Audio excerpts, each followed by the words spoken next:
Hey guys, this is the Ecron Writer here, welcoming you to another OBS project. And this one happens to be one of my oldest fics that I have ever created.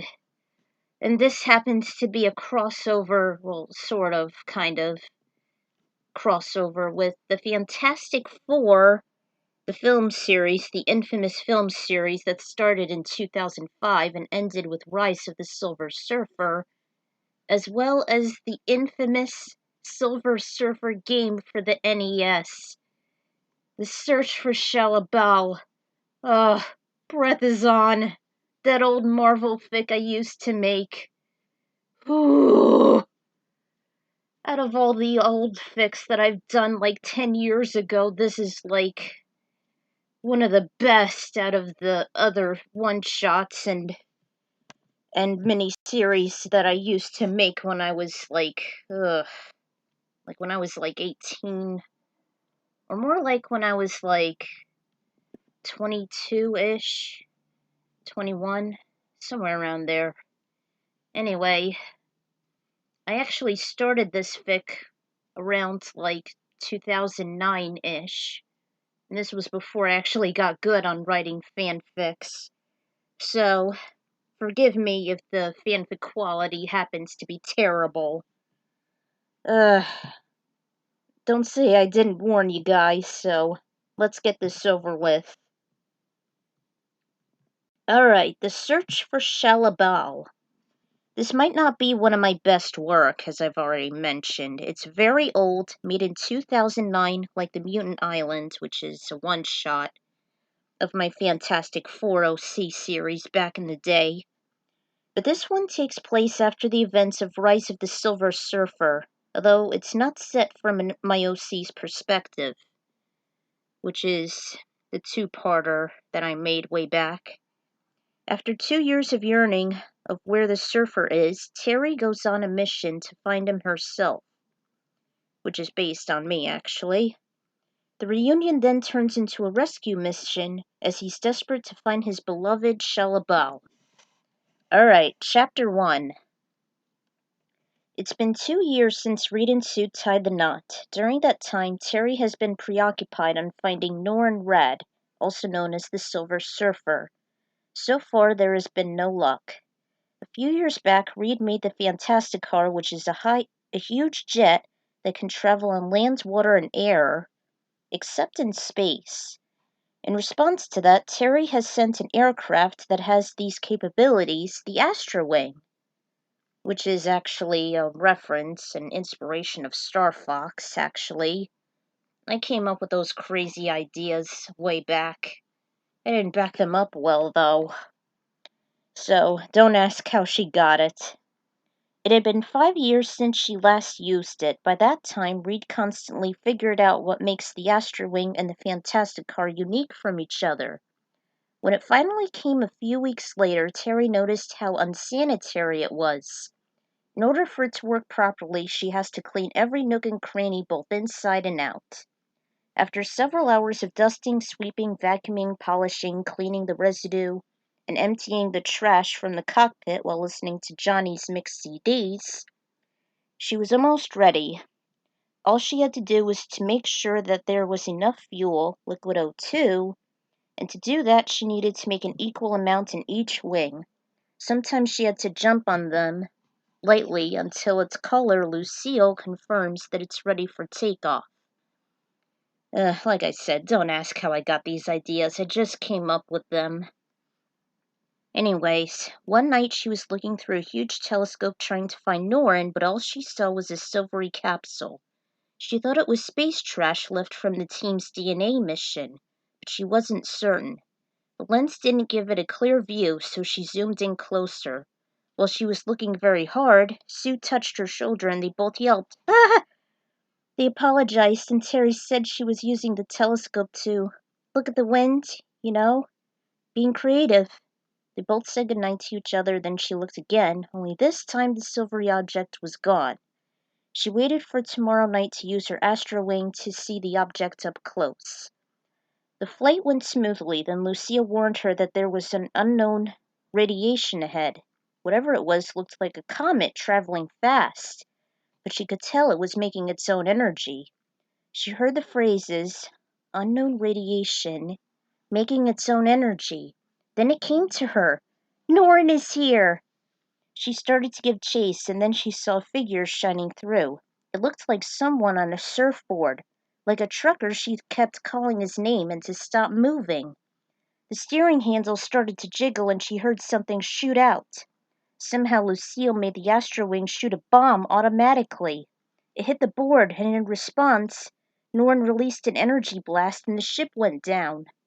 The handles went back and the nose dove and spun out of control.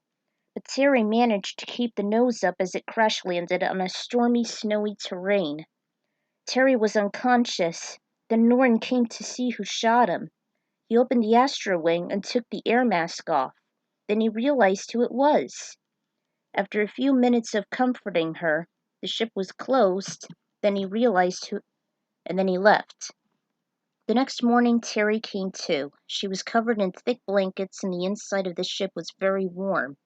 She immediately understood that someone was in the ship, but there were no footprints. She frantically looked around, but no one showed up. Then she tried calling the team, saying she'd been stranded somewhere at the Arctic Circle. When she looked again, the ship began to power up. Curious, she went to it and she felt her hairs on her neck stick up. She looked behind and demanded while holding a crowbar, "Hold it, Turner! You will be hit by a crowbar!" Then the figure looked up. To her surprise, it was Norrin. When she found her words, she was amazed he was alive after he blew up Galactus. She invited him inside the ship and began a long discussion. At this time, Norrin wanted to go back home and reunite with his people since he's been gone for so long. But as he reached the end of the universe, he can't go any further. She asked why not, and then he hesitated. Then it all made sense. Because the Silver Surfer was in exile, Terry was outraged and has decided to make a secret mission in which she and a co-pilot would travel to his universe and retrieve his loved one by the name of Shalla-Bal. She picked 2 members, Reed and Ben, but because there wasn't a lot of room, she has to choose only one person to go. First, the team casted their votes. Sue, Frankie, and John Myers chose Reed, while Johnny, Alicia, and Norrin picked Ben. That's right, John Myers from Hellboy. I can't help it, I really like the guy out of all the characters. And I chose him to be as Terry's boyfriend, actually. I mean, come on, Hellboy already has Liz, so who is John Myers gonna have? And I hated Hellboy too, because it casted without him and the movie was terrible. Anyway, since there was a tie, Ben suggested an arm wrestle. Then she said it would be one-sided and he would win it for sure. Next, she declared a rock, paper, scissors competition. Whoever gets the best out of 3 matches first in the winner. After that, Reed became Terry's co-pilot for the mission. However, he still has to pass the flying simulation while she gives the Astrowing itself some test flights. They've done their parts and the liftoff was scheduled for a dark, chilly Monday evening. After a hearty meal, Reed and Terry tested their skills on her new flight simulator. First they did a team mission, then they had a fast-paced face-off. In the end, Reed became champ, and she congratulated him for his great combative skills. Then they started to pack their bags for a 1.5-week journey to Zenla and back. He made the calculations that it would take 6,000 light years to get to their destination. With only 5 minutes to spare, they said their last goodbyes to their friends, and then it was off to the cockpit. Norrin said he will assist them going through the atmosphere as they leave Earth behind. Terry told him that he will wait for them when they come back with Shalla-Bal, along with some memos of the times they shared before he served Galactus. They fastened their seatbelts as the Astrowing ran down the runway. As Terry gained 150 miles per hour, she signaled Reed to shift the nozzle down so it can go off the ground.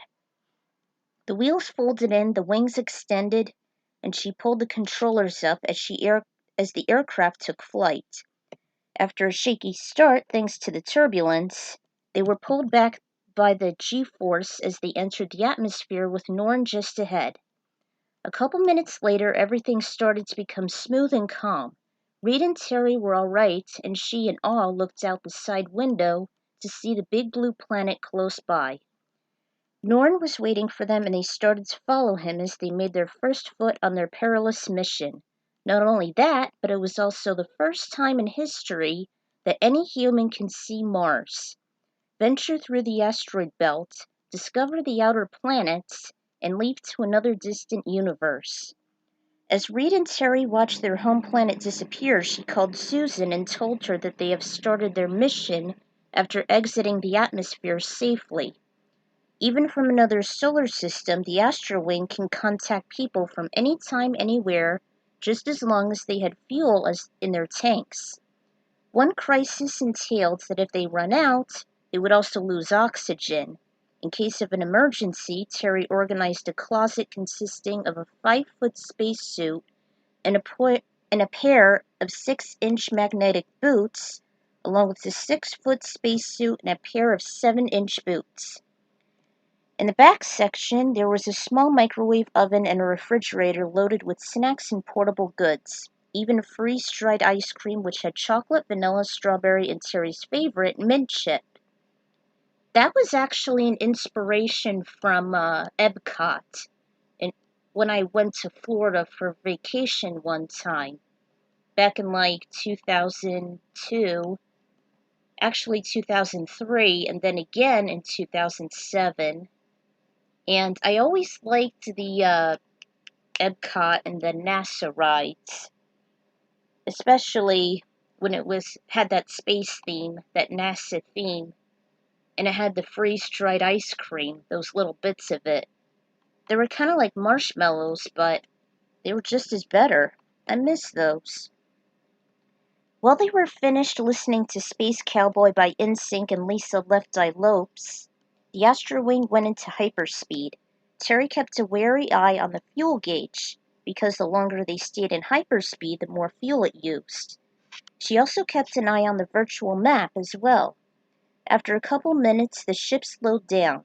When the song ended, they were passing Norrin's new home, Mars. Terry wasted no time taking pictures from every angle with her little Fujifilm camera. She informed him that it is still underway on making it a better place as soon as most of the carbon dioxide, or CO, is removed, and that the algae is inserted to make more oxygen. When they passed Mars, it was time to hit the sack. They've called home and wished them a good night's rest now that they're away, and Sue and the others set it back. Then Reed took 2 sleeping bags out of his tote and stated that they were used for low gravity so that people can comfortably float around inside them when they rest. Next, the ship shut down, but it was still moving. The lights dimmed and the engines became quiet and faster. Reed and Terry were quite curious in how Norrin slept while he was Galactus's herald. The truth is, he didn't, so she asked him if he wants to sleep in the Astrowing. He said he would only use his board by going inside of it. This was actually inspiration from Ray Tracer, the web surfer in Reboot, how he always merges with his board at times. And I always found Ray Tracer to be inspired by the Silver Surfer himself. If you've seen Reboot, you'll see why. Anyway, they slept until the alarm sounded at 9 a.m. A brief breakfast was made as Terry announced what was yet to come. Lucille warned her that the astrobelt was less than a light year away, and that she had made the necessary arrangements for the dangerous encounter. The shields were up, the weapons were full, and the engines were steady. When they returned to the cockpit, Earth called and wished them good luck for their journey into outer space. When it was just Sue and Reed, she told him that it's her and Johnny's mother's anniversary of her death, and wished he would be there. He already made plans for this moment when he said he, Alicia, Ben, and Terry made a fresh bouquet for her as a surprise. All agog, she appreciated it very much, and she would call them back as soon as they go through the belt. She wished them good luck before the small screen went blank. Reed told Terry and Norrin about the call, and before they knew it, they have entered the asteroid field. Norrin materialized outside of the Astrowing and said to follow him and to never lose him in the asteroid belt. They did as Terry separated the maneuvering controls and the weaponry. Since Reed was a skilled co-pilot on the flight simulator, he was steering it, while Terry was shooting whatever was in their way, sticking close to the surfer as possible. Some were easy to destroy while others were more difficult and must be avoided. Sometimes they had to brake or go faster because some asteroids were in their way and bumping into each other.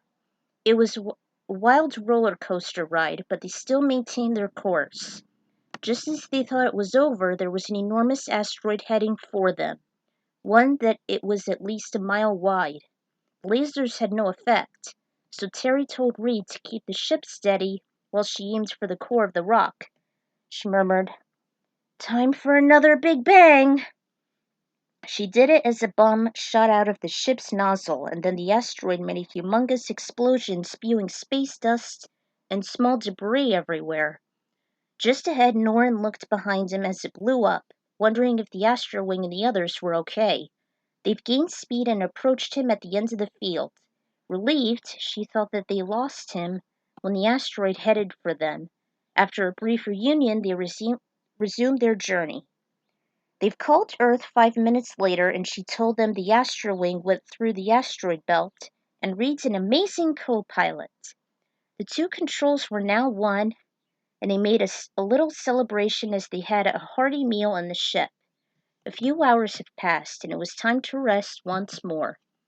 Terry woke up to a thunderous sound as they loomed closer and closer. She looked around the ship as it moved slowly nearer to the noise, so close that the ship at times shook, which awakened Reed. He said maybe it's the power trying to turn back on. They immediately saw Jupiter in the distance, and that sound was coming from its great red spot. As a yearning explorer, Norn wanted to actually visit Jupiter in its red spot as soon as the mission was accomplished. Well, Terry once again got out her camera and started shooting numerous photos. It was an astounding sight. The excitement didn't stop there, however, as the Astro Wing passed her favorite planet, Saturn. I always liked Saturn. In all and all agog, she shot many pictures of its fabulous rings and the planet itself. Reed informed them that the rings were made by rock, ice, dust, and other space matter. As he did, her camera zoomed in as close as it could to take images of the small chunks left from the rings. The engines of the ship sped up, and hours later they came across Uranus. Don't use it out of context. It was one of Reed's favorites because of its unique structure. Unlike Saturn, it tilts and orbits on its side. They weren't sure why it came to be this way, but he mentioned that while the solar system was made, a protoplanet collided with its rings. Soon they passed Neptune and watched the planet start to churn with its fast, violent winds. By that time, Terry realized that her camera was almost full, so she made a quick check to keep her best planetary images from the worst. Some of the pictures she kept was actually from the wedding and the numerous projects her office job did.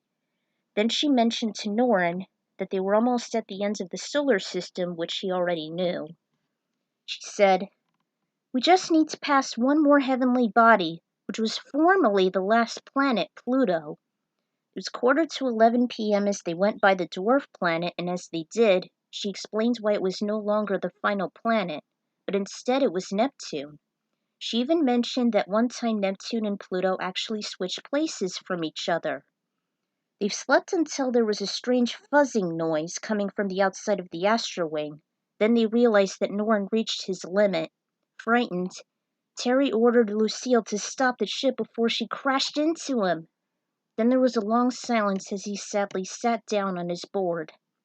With his voice caught in his throat, he stated it was up to them to finish the mission, head to Zenla, and find Shalla-Bal. While Terry was close to sobbing, she and Reed said they would make that promise, and he could wait for them on Earth. When the tears fell, they said goodbye. Reed and Terry left Norrin behind, and then he began to reminisce on all the times he shared with Shalla-Bal, while they looked at their memories they had. After that, they told the team about what just happened. While they were approaching the unknown universe, Terry had a nightmare. It took place in a dark, hot, devilish planet as the Astro Wing was tracking down Shalla-Bal. The heat was intense, and the Astrowing was constantly attacked by hidden monsters all around, but it still looked for Shalla-Bal. She was in the cockpit with Sue, Johnny, and Ben, who was human instead of in his usual rocked body. He explained that he changed due to the combinations of their powers and that Reed was outside of the ship.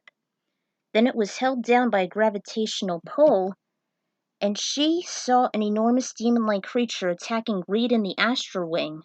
It was losing the belt, and just as the ship was going to self-destruct from a final blow, Terry woke up with short, scared breaths. Still wide awake, Reed asked if she was all right, then she explained everything. She worried that Shalla-Bal might not be at Zenla, but rather in that horrid place. He assured her it was a dream, and he was hopeful that she'll be found safe, waiting for Norn. Or safely, actually. She went back to sleep and the vessel continued on its course. The next night Reed had one too, but it was much different. The dream took place at the center of a rounded garden. The outside was covered with exotic flowers while the middle had a brick floor. The weather was gloomy and Shalla-Bal had finished watering just as an enormous demonic creature came up from the ground. She faced him with wide eyes and pale skin. Then she got up and asked it to leave. He stood there, and then she started to jump, kick him. No matter how hard she tried, she didn't hurt him. Then she attempted to punch him, but he twisted her arm and kicked her in the side twice. Next he raised her arm and she pleaded to let her go. As he did, he tripped her, and she fell to the ground. He became still for a few seconds, then used one of his pointy body parts and stabbed her deeply. In response, she screamed in pain. Then she was held like a hostage, and the creature said that her soul is his. In response, she yelled for her lover's name. When he said he will be next, he was about to bite her just as Reed woke up. Terry asked to see if he was okay. Then he told her everything that's happened. Next, he ordered her to set the Astrowing to travel in hyperspeed, even though they were going to miss many of the heavenly bodies the Deneb universe had. They traveled as fast as its wings could carry them, and during the rush, 1 out of 2 fuel tanks was used up. Lucille gave an alarm to let her know she's used half of the oxygen, so she immediately used a refill in the empty fuel tank. When she did, it was still draining quickly.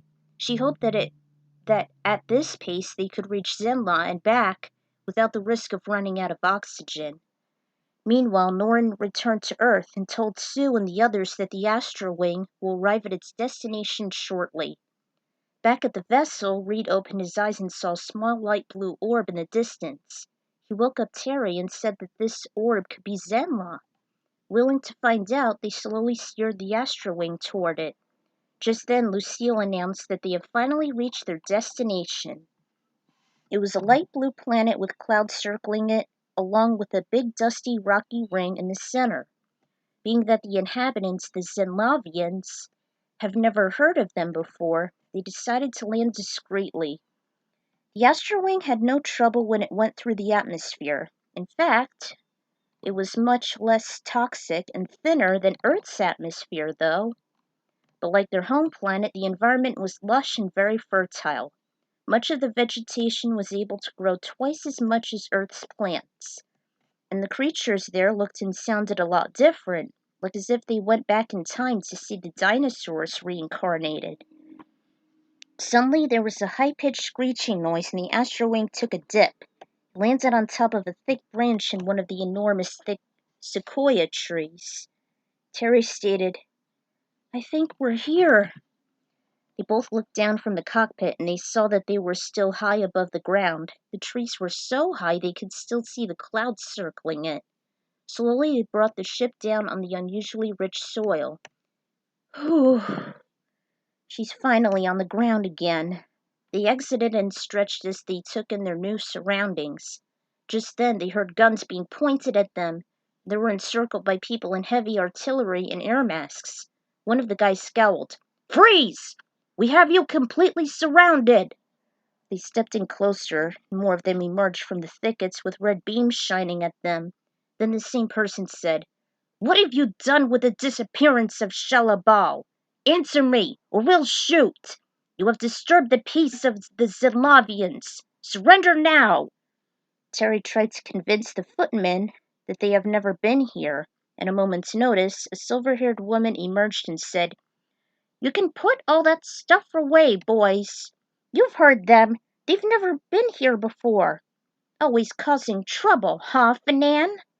She apologized and introduced herself as Elmar, and so did Reed and Terry. Then she asked why they were here. They've explained that they had a mission from Norn, her son. She told them to follow her to Shalla-Bal's place where she was last seen. When they approached an old big palace, they met a gray-haired man who said he was Norn's father, Jartran. He knew someone would come and look for his son's lost love. They introduced themselves as he took them to the small place she was last seen at a circular garden. Reed asked Terry to gather all the memos Norn had in the Astro Wing while he investigates on her whereabouts. Elmar assisted her. This is the place? Yes. This is where we found her body. What happened? After he left and served Galactus, she made this garden in her despair, and then she went missing just last night. Everyone was looking for her. They think she had been abducted. There were many cases, and every time this happened, they were never seen again. Reed asked if they had some kind of surveillance since he discovered that the planet was in high alert. Jartran said, They don't always have to use it to find victims. Sometimes we use premonitions. Reed became bitter, and he said it was nonsense that they could use their dreams as a guide for solving mysteries such as this. Jartran stated that they all do it, including our son. Then Fanan in his uniform went to Jartran with a shiny ring engraved on the back were the words, I'm yours forever in hieroglyphics. He said to put it somewhere safe, then Jartran showed Reed the inside of the palace where Terry was packing the mementos. He introduced Jartran to Terry, then they heard crying in the distance. He said it was Elmar, so he went to her. Fanan went to the two guests, introduced himself as Norn's half-brother, and stated that he was just as worried as the others were. A few hours went by, and Fanan, Jartran, and Elmar concluded that their premonitions led them to the following places where Shalla-Bal may have disappeared to. As a footman, Fanan discovered a place that they had very dense vegetation that anyone could be hidden, that it was inhabited by reptilian and amphibian-like creatures, and was ruled by a monstrous carnivore for centuries. He came to the possibility that Shalla-Bal was taken there. Elmar stated that her premonition led her to a place where it was like Zenla early developed, when almost everything was covered with sharp rocks and molten lava. There was even an enormous dormant volcano at the center of the mysterious planet. Jartran described a place in which it was used for heavy artillery, weaponry, and fortitude. Not too many people were able to visit it because they would always be shot down, as they even tried to approach its atmosphere. Terry stepped in and said, I'm sure she wasn't captured and then taken to this forbidden place in the universe. Then she stated about her dreams before she and Reed set foot on Zenla. They were shocked when she was finished, and they all started chattering at once. Reed quieted them, and Fanan in horror said that could be the leading possibility of Shalla-Bal's disappearance. But then he added he can still visit the other planets, though. He wanted to send groups of his men to help them search for her, so they did while Reed and Terry stayed for a few days in the palace before they went back to Earth. Fanan, Jartran, and Elmer wished them good luck as they lifted off into the clear blue. They made it back with no setbacks, and although many thoughts raced through their minds, they barely spoke. It took almost a week until they flew back. It took almost a fortnight to get to Zenla and back. And they didn't hesitate to tell all the things that transpired during their short journey. Norn was very disappointed since Shalla-Bal went missing somewhere unknown in the Deneb galaxy, and that there was no way he could reach her. Unless if they did one thing. Reed had an idea that the aurora borealis was coming at the Arctic Circle. He suggested that by the middle of April they can fly into it and maybe emerge at the Deneb galaxy without detection. The team tried it a few weeks later, after Reed finally had the material he needed to make the Fantastic Car bigger and better. They were on their way to reunite Norrin with his long-lost loved one, Shalla-Bal. And that was actually inspiration from the Langoliers, the mini-series. Whew. Pardon me if that was a long read. Whew, that's over. And this story had so many references. I liked the song Space Cowboy by NSYNC and Left Eye, rest in peace. I figured it'd be fitting as the Astrowing went into hyperspeed. I wanted the moment to be sudden and exhilarating. The Astrowing was of course a homage to the Star Fox series. The dream that Reed had was based off the scene in Mortal Kombat when Shang was killed. Lucille was like the one in the spacecraft in Red Planet, and this is a foreshadowing to the infamous NES game The Silver Surfer. Ugh. Breath is on, guys. Instead of going to many planets for Galactus's parts, they visit them to look for Shalla-Bal instead. I know that Norrin couldn't leave Earth with his board, but I figured not leaving the galaxy would be more fair. Like I said, this is an old fic, and I thank Cerberus for re-uploading this way back. The next part will be up shortly. So, until next time, everyone. Until then, this is the Ekron Writers signing out, and I'm so glad to be done with this chapter. Whew, that was a long read, I'll tell you what. So, I'll see you all next time.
Man, if the Silver Surfer would ever have a 3D remake, and feature the cast of the Fantastic Four from 2005 and Rise of the Silver Surfer, I would play the heck out of it, man. Welcome back to another chapter of the search for Shalla-Bal. Last time, Terry and Reed have actually used her Astro Wing in order to retrieve Shalla-Bal, who was Norrin's lost love, from Zenla. And because Norrin Red has actually disobeyed Galactus and destroyed him, he's actually on exile and he's not allowed to leave the universe that he was in. He's not allowed to leave the Milky Way and make his way to his home world in the Deneb galaxy. So, Terry volunteered to make a space mission to retrieve Shalla-Bal for him, and so that eventually they can live on Mars along with his kind. And they actually found Zenla, but they actually had premonitions and nightmares of Shalla-Bal's whereabouts, as did the premonitions that Jartran has called it. They each had different nightmares and it was leading to different locations. And it was based on the Silver Surfer game, but instead of, repairing pieces of Galactus's machine, it was different locations to search for Shalla-Bal. Because don't forget, this is like a crossover kind of between the infamous NES game and the Fantastic Four. So, let's get this thing started. Alright, Chapter 2. It was a cold April afternoon, and Terry and John Myers were sitting on a bench in Central Park. He said that Reed wanted him to stay at the Baxter Building with Alicia and Frankie while the Fantastic Four lift off through the Aurora Borealis. It should be the Fantastic Five, but Terry actually decided to keep the name for themselves. It was unlikely since he did so much for the team. They walked to the building and then kissed before they went to Reed's laboratory. In the Fantastic car, the team went through the Aurora at the Arctic Circle while Terry followed with the Astro Wing. Norrin was right behind them, and after they left Earth's atmosphere, they saw a huge mothership. Fernand sent many of the military off from Zenla so he and his troops would assist the team during their search for Shalla-Bal. They were in awe as they approached the vessel, which could hold up in a crew of 100 people. It also had fuel tanks that could last for thousands of light years. Johnny, trying to be humorous, said, "This place is a bigger show-off than the Von Doom space station." Terry immediately explained, "Well, at least it's just as durable. This mothership was made from the finest resources of what Zenla has to offer. The people have worked really hard to make this ship." Before they knew it, they were there. The Fantastic car entered through a slot underneath the ship, followed by the Astro Wing and Norrin. They parked, the slot closed, and Fernand welcomed them. Next, he and Norrin reunited like they were lost brothers. He introduced himself to Sue, Johnny, and Ben as the group walked to the enormous cockpit. It was 10 times bigger than Reed's lab. Fernand showed them a brief tour, and then a skinny figure in uniform showed up. In a perky voice, he introduced himself as Trake, Fernand's first commander of the Zenla forces. Trake was actually an OC, by the way. I forgot what he was supposed to look like. He was very fond of Reed when he was introduced as the right-hand man for the mission. When the tour ended, Fernand offered the team to make themselves at home before they reached their first destination, the planet Reptilix. Each member used a separate room to settle and store their belongings. Reed and Sue, however, shared one as a request from Fernand. A few hours have passed, and Drake announced that they've reached their arrival. In the cockpit, the team saw a small green planet with dark green patches which were tense vegetation, according to Drake. Fernand warned, "This location is inhabited by very ferocious creatures. I want you all to be very careful while you search for Shalla-Bal." Then Johnny added, "Let's hope we won't become victims of a feeding frenzy." He received dirty looks by everyone, and they became somber. Finance stated that he has their permission for takeoff. Then Reed suggested that Terry should leave with the Astrowing along with Norrin and any member of the group. She said she'll send a member of the team later whenever she needs help during the expedition. The crew said good luck and they were off to Reptilix. After they entered the atmosphere, Terry ordered Lucille to open the wings, then check the shields to the Astrowing. Then she and Norrin saw what looked like a small gray military vessel. He nodded to Terry to proceed and she said, "All systems are a go! Let's rock and roll!" They descended on a body of water and a small school of flying fish attacked them. Some were underwater while others broke the surface. "Terry, get back!" Banan said over the speaker to make sure she stayed close to Norrin as they arrived at the military vessel. A lot of reptilian-like creatures attempted to shoot the travelers, but they used a volley of lasers and energy blasts to make a clear path. Soon they left and came across two wooden bridges which were accompanied by a few mutant-sized frogs. One landed on the Astrowing, but it shook it off. Then there was a humongous school of flying fish attacking. After a tough, long shootout, they approached a gigantic cannon, which fired on the Astrowing and Norrin. Terry arrived and shot a bomb inside the cannon, and in a few seconds flat, it exploded along with the lizard shooter and the ship he was standing on. They resumed their course and Finian told them they were approaching an area with dense vegetation. He suggested to fly overhead and Terry said it was a good idea so they can find Shalla-Bal easier. They did after they dealt with another school of flying fish. They flew over some trees as Lucille was scanning for Norrin's lost loved one. Suddenly the trees started to shake violently. There were numerous birds fighting them.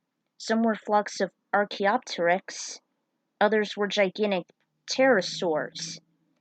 In addition, there were many tanks and cannons firing from below. Next they came to a big desert and an enormous block kept shooting at them with a variety of lasers. Terry had no effect on it as she kept firing at it until she used another bomb to destroy it. The block was still standing and ready to blow as Norrin used an energy blast and Terry's telekinesis. As if it wouldn't take any more, the block bounced backward and then incinerated. Finance said, "The vegetation shouldn't be too dense now. Head for the jungle and search for Shalla-Bal there." The speaker shut off and then it was off to ancient ruins of Reptilix. Sure enough, they were at a moist, hot jungle with not a lot of vegetation as the last section. Banana was right. They can fly through the jungle with ease. It was like a noisy rainforest as they encountered more flocks of Archaeopteryx and some venomous bats. There were some reptilian forces similar to the ones they dealt with earlier, and there were so many annoying primates. They swung from one tree to the other, and out of nowhere, one landed on top of the Astrowing.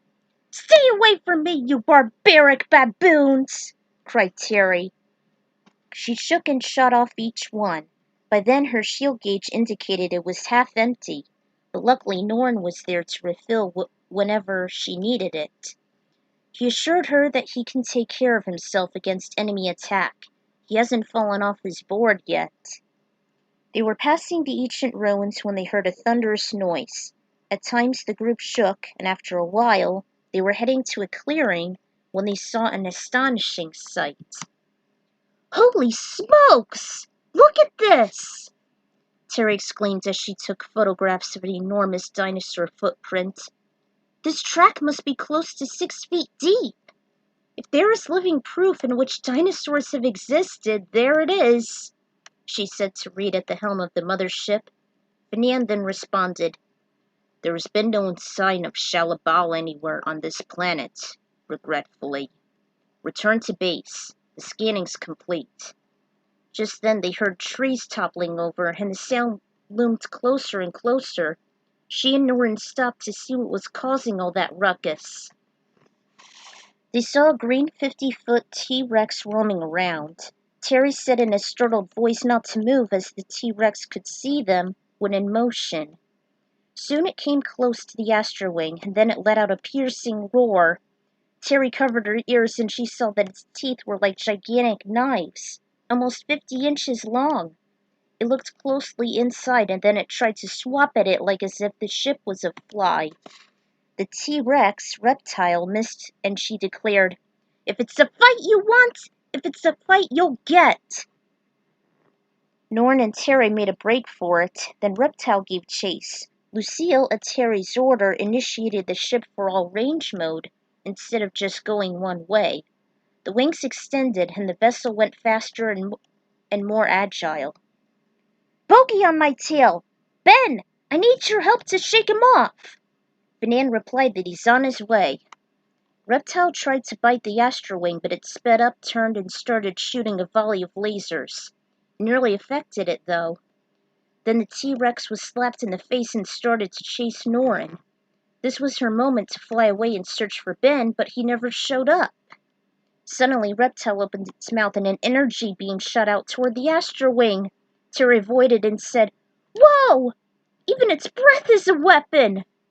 The vessel made a half-loop U-turn as she tried to shoot at Reptile again.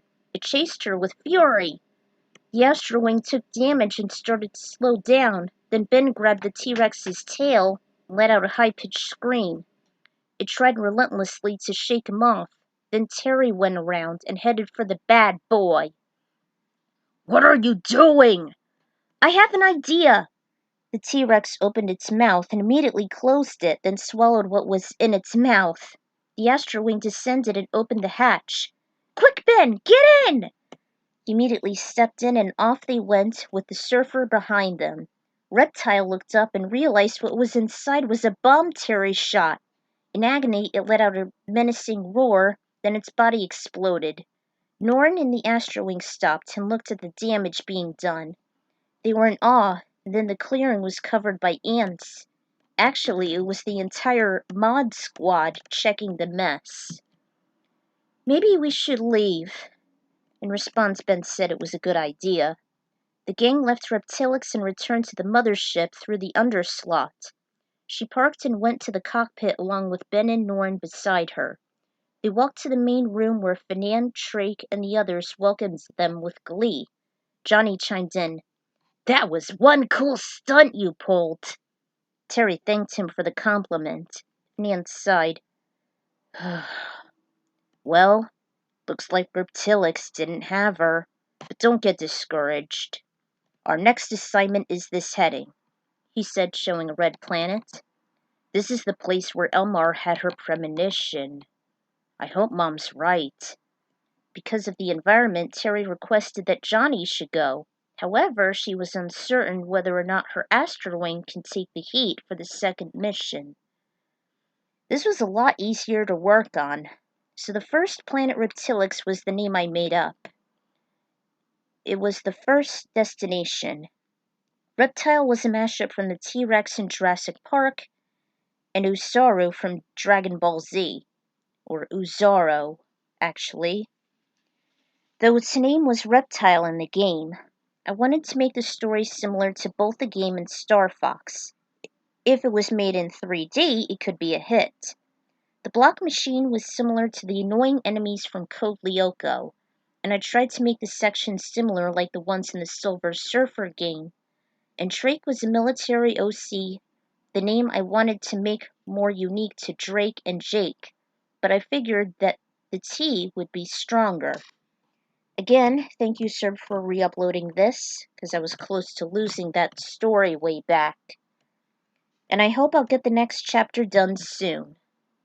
Also, the music is like the only redeeming factor to the game, as it's repetitive but very catchy. Thanks for reading. Until then, this is the Ekron Rider signing out. Stay tuned for the third mission.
If there's any redeeming quality about the NES Silver Surfer game, I would highly recommend the fantastic soundtrack. I'll be repetitive, it is very, very catchy. Welcome back to another episode of The Search for Shalla-Bal. Last time, the team actually went to Reptilix, and they actually dealt with the monstrosity known as Reptile, along with his reptilian mutant armies, as well as a bunch of schools of flying fish. And it turns out that Shalla-Bal isn't there. Scanning was complete. Finan said to get out of there, but it was too late because Terry and the Silver Surfer and the Astro Wing have become meals for Reptile. And Ben was able to help them out by grabbing its tail and distracting it long enough. And Terry actually fired a Nova bomb inside its mouth and it exploded just as they got out. Don't worry, it wasn't so gory. So, their next stop is the turf of the Fire Lord, just as in the game. So let's get this started. Alright, Chapter 3. 5 days have passed when the group reached their destination, Xandar. And this is not made up. It was blood red like Mars, but this one was all covered with molten lava and sharp rocky landscapes. Just like in the vision, Finan said, referring to Elmar's premonition.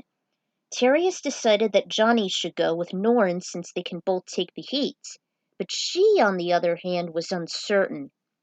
You guys can go if you want to, but I'm going to skip this one out. Drake looked up with a puzzled face. He asked, "Why don't you want to go?"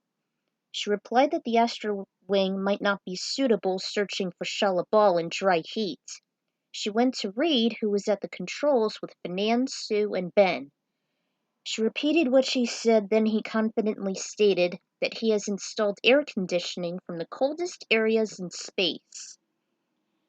I see no problem with it, just as long as it stays cool. Terry nodded and thanked him. Then she was off to the cockpit. Another world awaits, Norn said as she and Johnny climbed in. I always liked Lawrence Fishburne as the Silver Surfer. It fits perfect for him. Although little did I know he was like black to begin with. Nice fit. The crew wished the trio good luck, and then they entered the Red Planet. After they went through Xandar's atmosphere, Terry stopped and asked Johnny, "Think you could handle this by yourself?" He responded, "Of course, you know me. I can take on anything. Okay, let's get started." She opened the hatch and he jumped out, turning himself into a human flame. Of course, he goes, "Flame on!" It resumed its course with Norn close by. Finan was right. There was a lot of lava and rocky terrain everywhere they looked. Terry let Norn and Johnny take the lead as they took down anything that stood in their way. Creatures kept peeking and shooting from the ragged cliffs. Some fought in large groups as they closed in. "Watch out! Some of these guys would be appearing from the lava! Even they're not scared I'm taking the heat."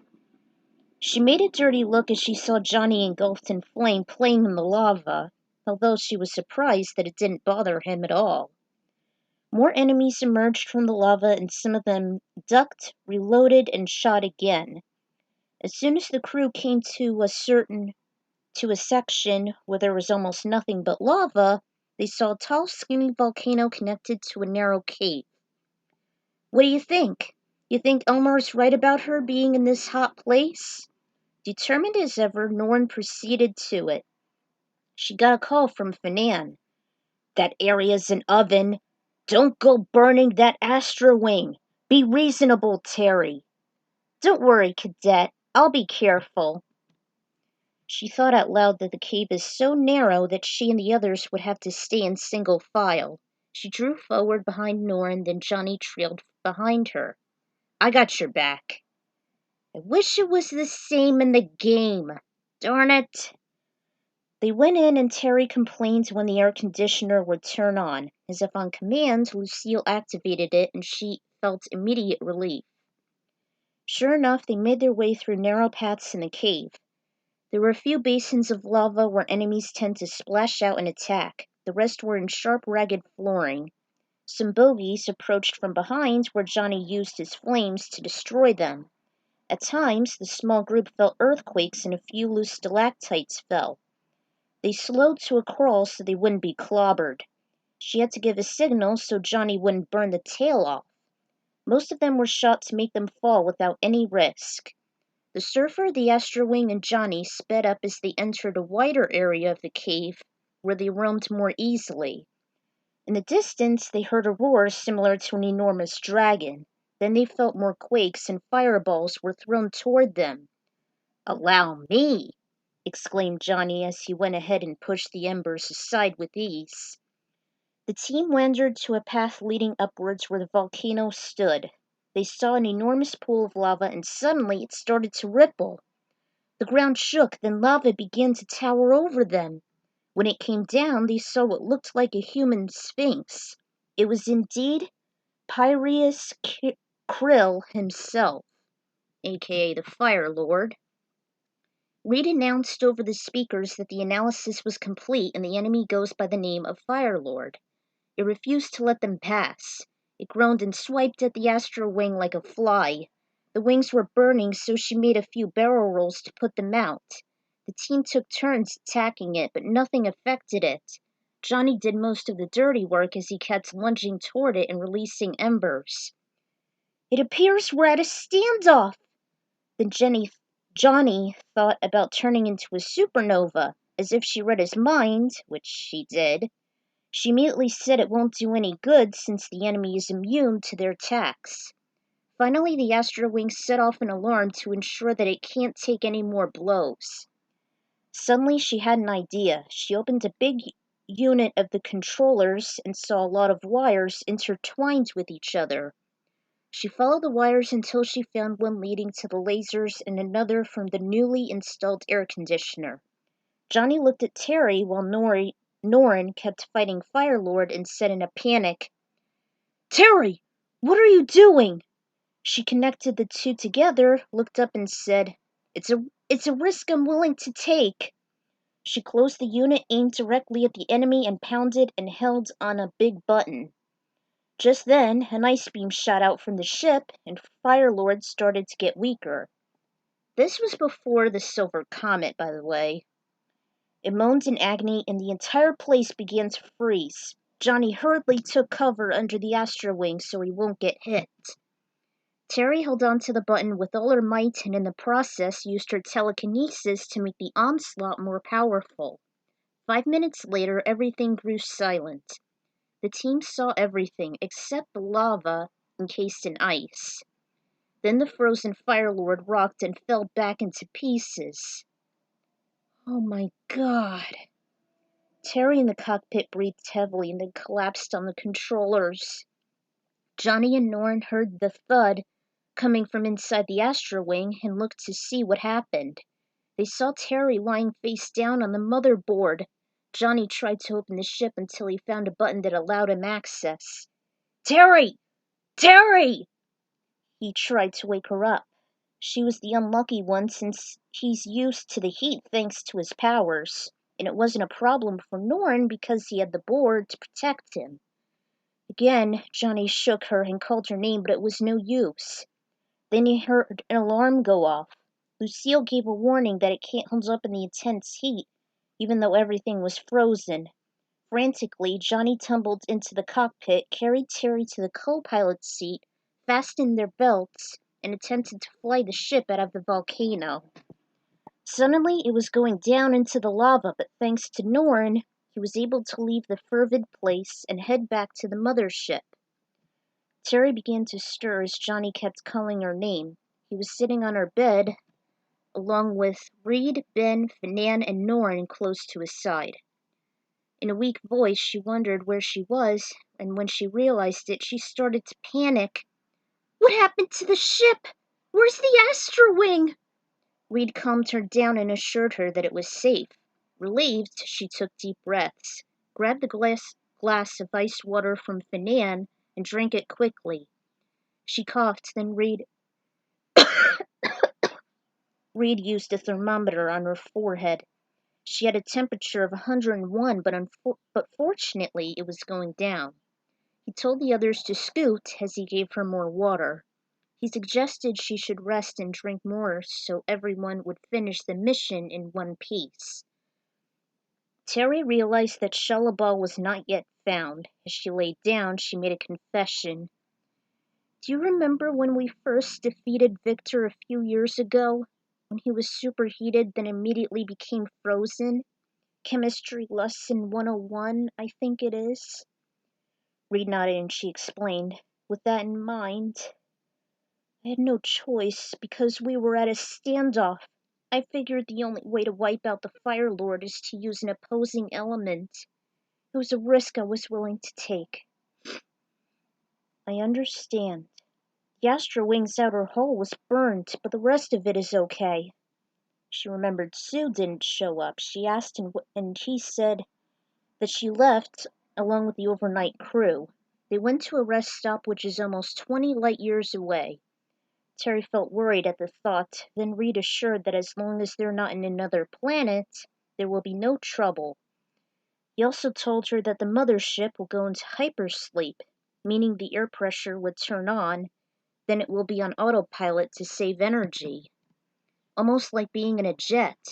After 6 glasses, she slept. Then Reed made his way to the cockpit. I should know because I've done it twice in the trips to Florida. Fanan already taught Reed how to set up the autopilot and activate the air pressure. Norn's half-brother asked if he could sleep inside the ship for a change. Then Johnny chimed in. I just hope you make it before you doze off. See you guys. He and the others left Reed working at the controls. He twisted a knob and then a hissing sound was heard. The air was on. The next destination was a rest stop to refuel and restock on supplies for the remainder of the mission. He looked at a wedding portrait of him and Sue before his eyes became heavy. Then he rested on the dashboard as the others settled. The ship, without a pilot, was on its way to its next destination. The Fire Lord was definitely one of the hardest bosses and levels in the game. However, it's not the most difficult. I figured Terry would stand a chance if she used her cooling tanks to get rid of him. Better than lasers, especially since Norn could take only one hit. Lousy developers! This ain't Donkey Kong Country, or even Gradius! They exploit instant kills! Anyway, the next chapter should be here shortly. Hopefully. Until then, this is the Ekron Writer signing out. Again. So, I just hope I'll be able to do the next chapter. I'll see you guys then.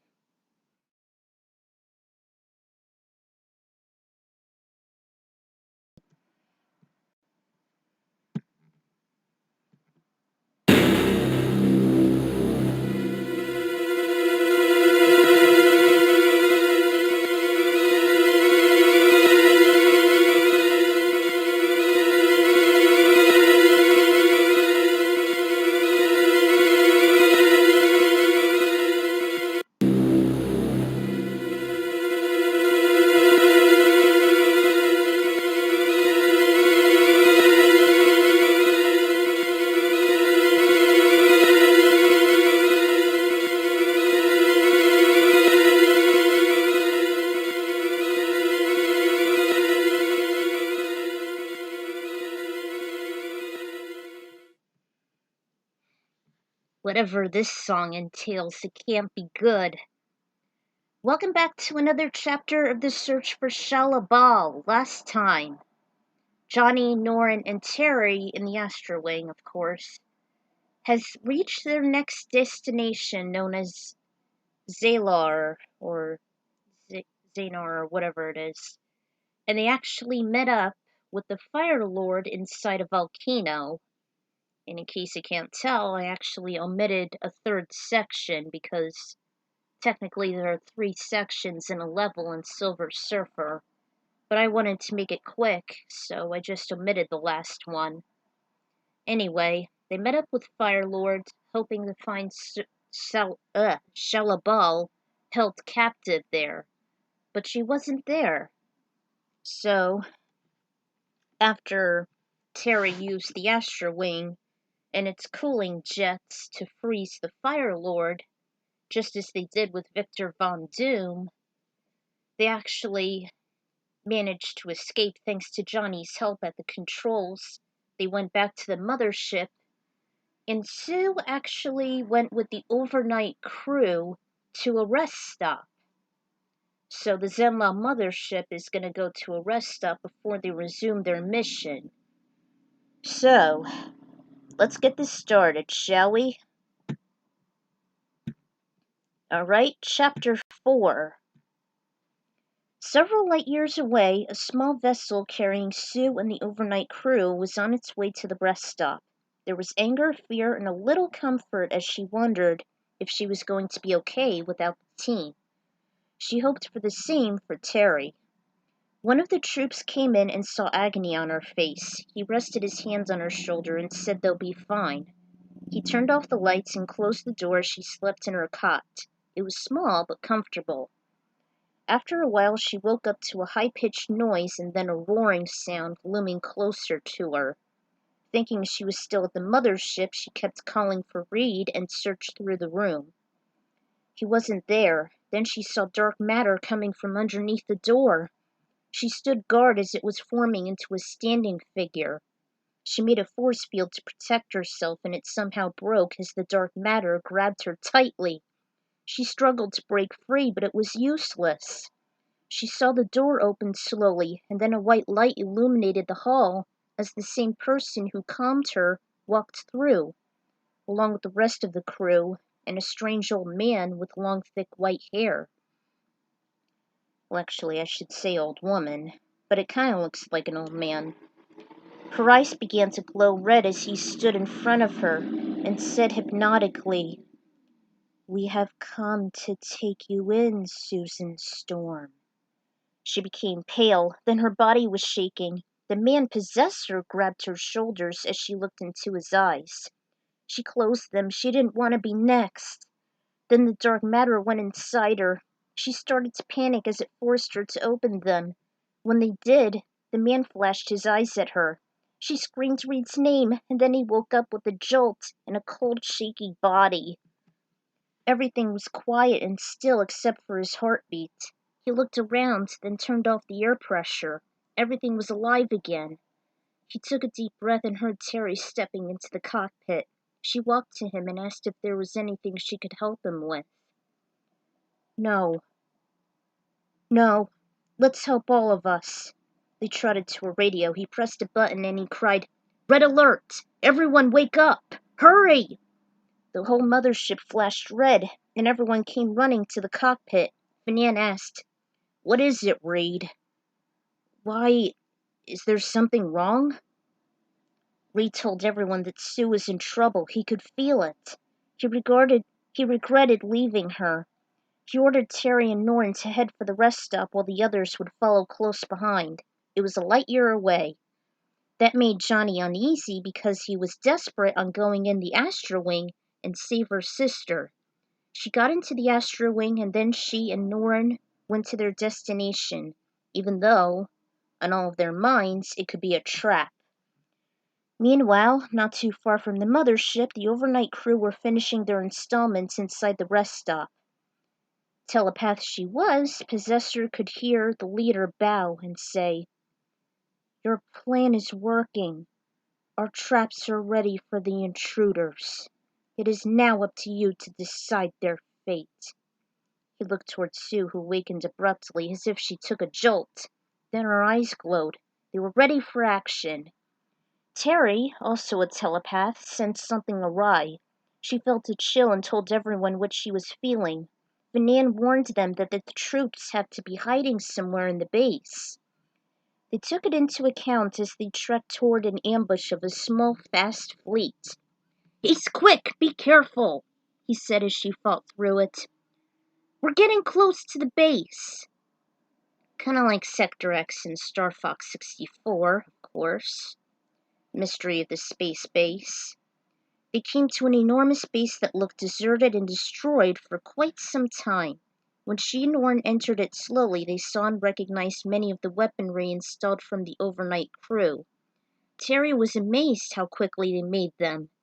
A few more of the fast-acting fleets attacked the two explorers along with the weaponry found at the floors and ceilings. After they went through a small melee, they came across a lot of ancient statues along with other artifacts.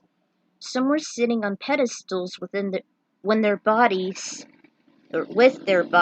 held close like a fetal position. Wow, I didn't know she was a big intergalactic collector. As if on cue, the still lifes became active. One jumped from its board and attacked the Astro Wing. She shook it off with a few barrel rolls, or Etheron rolls, as others began to close in. One by one they went down and the vessel and Norn suffered numerous blows. Fortunately, it took a second for them to recover. "I owe you for this." They came to a huge door shortly after the sudden ambush. It opened, and the ship shook as the controllers suddenly went berserk. Someone was taking over the Astro Wing from the outside, as Terry panicked and asked what was going on. With the system compromised, she was sent forward fast. Norton gave chase and the mothership followed.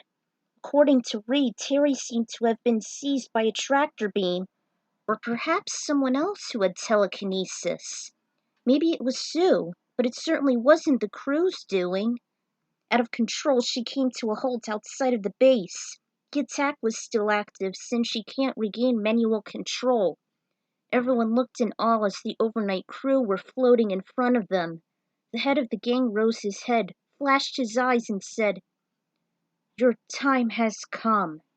The end of your endeavors start here."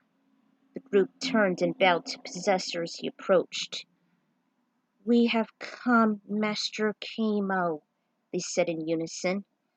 The other guys were taken aback, realizing it was none other than Kamo Tharn, a librarian who turned crazy with all the vast knowledge he wielded.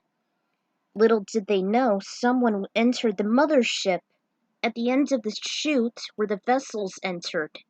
Shriek woke up when it started to open. He immediately looked inside, gun drawn, but no one was there. "Excuse me, how did you get in without a ship? Halt! Show yourself!" Drake was attacked from behind by a force field, and as Sue became visible, he was pushed back and then crashed to the end of the chute. Fernand yelled, "Drake! No!" As he No!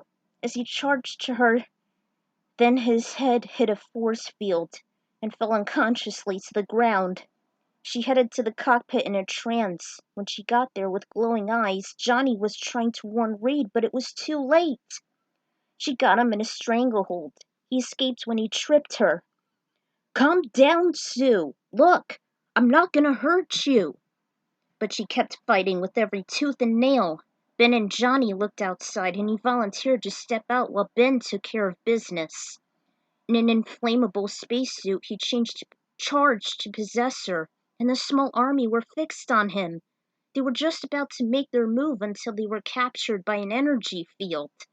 The day crew brought them to the little ship they were using. Possessor asked what the guy in the suit was. He said, "Nobody messes with my sister but me!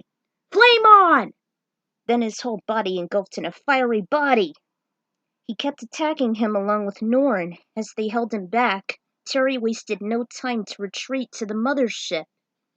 Ben was holding Sue as she struggled to break free while Reed was firing at Possessor using the controllers. Then Johnny had an idea to become Supernova.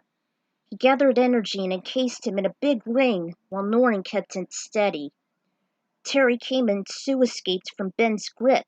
Then it turned into a tug-of-war of telekinetic energy. Reed extended and held Sue while Ben kept Terry back. With an idea in mind, he let her go and tackled Sue to the floor. There was a mini catfight, then she slapped her square in the face. Sue laid still and Terry watched for any movement. She screeched it was hit again. She told Ben to get the big mirror from Sue's room. Reed watched in horror as Terry held Sue down. "Look at yourself and smile to me!" she repeatedly ordered. Sue did as Ben held the mirror over her. The reflection banged against it when Terry took it outside while wearing her spacesuit and dropped it at a nearby space rock.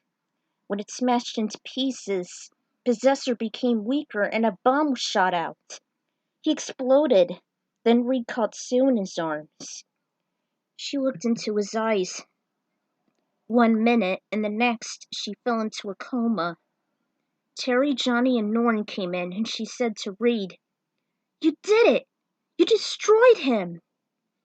He responded sarcastically, "Yeah, and destroyed Sue, too!" They became speechless as he continued his tirade over Johnny being foolish defeating Possessor. Terry tried to defend him, but he never budged. He took Sue to the room they shared and covered her in blankets. He shut the door and everything went quiet as he watched her constantly, expecting to come around. Vinan and Trake entered, moaning from the pain, and asked what they missed. Everyone chimed in as they waited for Reed and Sue to return to them. The mothership was being refueled and reloaded so it can carry on to the next mission. The day crew just started their shift and Reed was still a constant visual over Sue. Vinan and Trake decided they should become more careful both in and outside every planet they go to until Shalla-Bal was found. Soon enough, it was off to the next course. Phew, that was a long one. I hope I at least got some of the details right from Possessor's level.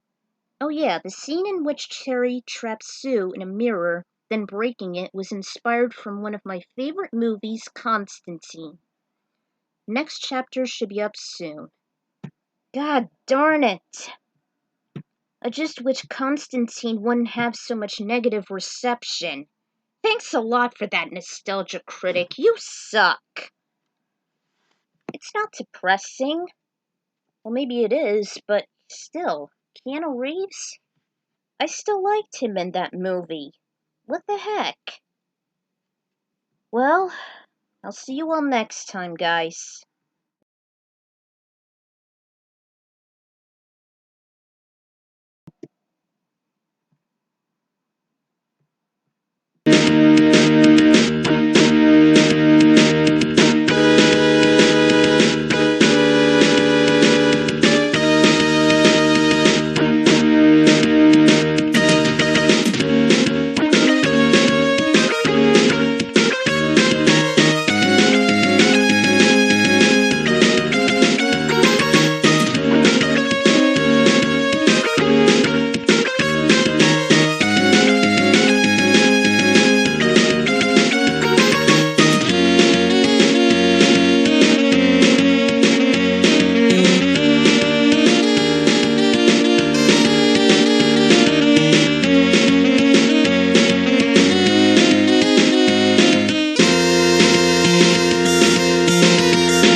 I always remembered that song from UN Squadron, one of the best, especially for this next mission.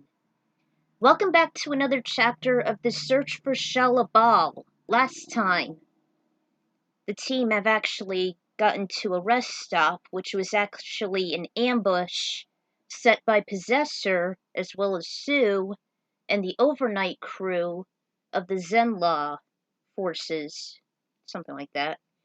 Anyway, Norn and Terry have actually investigated the place, and it turns out the Possessor was behind all that, and Johnny was anxious to rescue his sister, so he took the forefront while Reed and Ben were holding Sue off, as well as the overnight crew outside. And when Terry came aboard, because the Astro Wing was malfunctional thanks to Possessor's powerful telekinesis, she actually retreated to the mothership and asked Ben to get a giant mirror which actually broke off the possession that Possessor had over Sue. Can't believe it. He used to be like a librarian with all that knowledge. He just literally went insane. Ugh. Never liked that level either. One of the most notorious. And so, Reed actually scolded Johnny and the team for their efforts, which isn't fair. And he was a constant visual over Sue. I hope she would come around shortly, which she will. So, Chapter 5. A few hours have passed, and Reed woke up when Sue squeezed his hand. She opened her eyes, and he kissed her forehead as he said, "I knew you'd come back." Outside the room, Terry mumbled as she opened the door that she's going to look, whether or not Sue is still comatose. She was just sitting up when Terry entered slowly. Then she cried, "Sue! You're awake! Guys, come here and look at this!" Sue grinned as Terry knelt by her bed and apologized for what transpired. Johnny entered first in glee and said, "It's about time you came back to Earth." "We're not actually on Earth yet." Then Ben, Norn, Trake, and Finian came and greeted her. "It's about time you awoke. Man, I was worried," Finian stated as he hugged her. Then Terry asked if she remembered anything. Sue only recalled the dark matter entering her, seeing the horrible red eyes, then losing consciousness after she met Possessor. No matter what happened, they were all grateful that Sue's back in the game. The mothership came to a planet that was gray and, according to Finian, polluted. I couldn't come up with a name for that. Sorry, guys. It was so infertile and the air was like toxic. It contained methane, carbon monoxide, and sulfur. Reed suggested that everyone should go together, even the ship. He'll take the fantastic car while Terry and Norn will follow. They did after they entered the heavy, thick atmosphere. It was identified as Skrulros. Huh, it did have a name for that. Everywhere they looked, they saw machine guns shooting at them. The mothership, too, was attacking. It was like a war zone.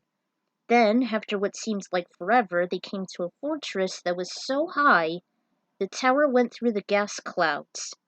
The analysis showed that 78% of the inhabitants are just machines and weaponry.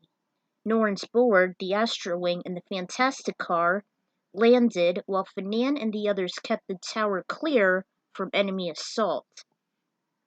The code was encrypted and had to be entered in order for the doors to open. No matter, Ben took the opportunity to bash through them. The team entered and he became curious as to what the fortress would bring, since there weren't many human-like inhabitants. The answer came when they heard a clang behind them. They were trapped as a huge wall from the ground shut them in. As they trailed on, swords and arrows shot out from the walls. They hesitated, but Sue made a protective energy field to deflect them. "See, you couldn't have survived without me. Besides, I can go under the radar if it has any." "Yeah, and I can feel what's coming." Suddenly they heard a roar and a wall of fire came toward them. The Storm siblings took guard as they tried to keep it back. Then he said he can take the heat by himself as he persuaded them to move. They ran just as Sue was trapped in a net from the floor. It was heading up through the ceiling just as Reed stretched to get her free, but because of the incoming firewall, he let it loose. They ran and tripped as they saw fire hoses coming from the walls. "This place must be booby-trapped," they continued and jumped through an opening which immediately closed as everyone except Johnny and Norrin made it through. Out of breath, they looked around, where they found gold and jewels. In the center, there was an opening through the ceiling where Sue was captured, and a green gargoyle descended from a motorized high chair. Outside, Fanan and Drake were pointing out orders at the day crew, who were shooting the fortress. Unfortunately, it was protected by an energy field. The mothership overhead tried shooting from above, but with no luck. "There has to be a way to disable the force field somehow." Back trapped inside, the gargoyle called himself Emperor and wouldn't let go of their friend at any costs. They took turns attacking. Terry went first with her telekinesis, but he deflected it and sent her flying back. Ben charged at him, and he did the same. Reed attempted to rescue Sue, but he became severely electrocuted. Emperor stood over him, and just as he was about to finish him, Norn materialized from outside the trap door and caught his arm. "You sly devil!" Then he was pushed back, and the net fell to the floor. It opened and Sue came out to help Reed. The others stood up, and he said the controls need to be altered to disable the traps. Ben came right to it as he played around with the buttons and levers. Finally, the force field disintegrated and the firewall shut down. The mothership was destroying the tower and it started to collapse. The trap door opened and the team escaped. They saw 3 tunnels leading out. Reed and Sue took the left tunnel. Ben and Johnny went straight and Norrin carried Terry through the right. Everywhere the fortress closed in on them, and Fanan ordered the cavalry to fall back as they watched the fortress come down in a heap. Terry and Norn quickly came to them. When the smoke cleared, Terry and Fanan frantically looked for the others. She kept calling their names as the ruined fortress was still dropping. They saw a hand coming through the rubble. Then Reed came out and they removed it to save Sue. Sue stepped out from the heavy debris. Ben pushed through the pile of rubble and said he wasn't hurt after the demolition. Next, they pitched in to remove the mess and found Johnny lifeless. In shock, they pulled him out and Terry volunteered to use mouth-to-mouth resuscitation. Reed told Fanan to get some water. When he came back, he tried to make Johnny drink it. Just then, he began to cough and sputter as he tried to breathe once more. He opened his eyes, as Sue constantly assured him that he was going to be all right. He kept saying he'll be fine as he was carried back to the Fantastic Car. Everyone cheered for them as they made it back to the mothership. Meanwhile, Drake looked at the scanners and found no trace of Emperor or Shalla-Bal. Norn became depressed as he slowly walked away with a knot in his throat. Terry assured him that she will be found, but he didn't budge. The ship left the Great Planet as they wound up back where they started. Actually, the Emperor is known as Kylor, but in the game he's just called Emperor, which is weird because he's actually the governor of the Skrulls. I don't know much about him, it's just from the game and I looked it up. Again, I tried to make the chapters similar to the planet in the game. Unfortunately, Shalla-Bal hasn't been found, which means she could only be at the worst place in the galaxy. Mephisto's turf. Ugh. This is gonna be hell, guys. I've always hated that horrid place all the same.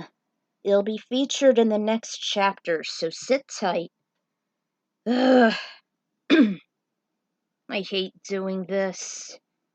It's gonna be a very complicated and long chapter, I'll tell you that. So, I'll see you guys next time. Oy.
Man, that was one of the most intense tracks from Fur Fighter's Vigo's Revenge.